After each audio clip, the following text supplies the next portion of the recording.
With our first OPH speaker, Mr. Don Ford. Mr. Ford, go ahead. Hi, thank you. I want to say, first off, I have no conflict of interest. Listening to this RSV conversation, obviously this is a very tough nut to crack. There are a couple things that came across my mind that I wanted to share with the committee that might, I don't know if it'll help or not, but when we talk about animal models and human modeling not aligning, well, we use animal models because evolutionarily we align with these, animals at different stages, but there are things that come up where we have gained things that are distinctly human that are post these evolutionary splits. So a good example of this is the IgG4 in humans. We don't really see that in animal modeling.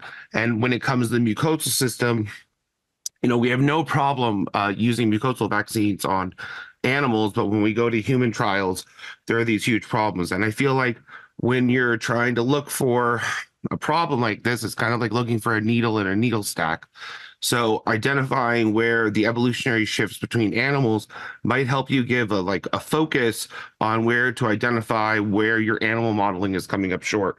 The other one is that you're talking about a syncytial virus, which is, again, we've learned a lot about this from COVID. We think about syncytial viruses. Most T cells don't have a lot of problem actually handling them. But when the T cell is actually interacting with the virus, it's interacting with the syncytial formation. And that has a completely different process that's often gone unmeasured in a lot of these studies. So we might see on paper that T cells should do well against these pathogens. When it actually comes time for the interaction, they can be quite vulnerable to the parasited cells that are inside of these formations. So I think that this is a measurement that's commonly lost. We see this lost with COVID a lot. And I'm pretty sure that the RSV has a similar mechanism that's also causing this. Now, my last comment is a little off topic, but on topic. I'm very concerned that this is bad for mRNA on the surface with the change in administration coming on. And I think that anything the committee can do to help bring Novavax pediatric access to market, which is just an expansion of the current available vaccine, because there's a good chance that RNA is on the chopping block as far as this new administration is concerned, and that can leave us with no childhood COVID vaccine.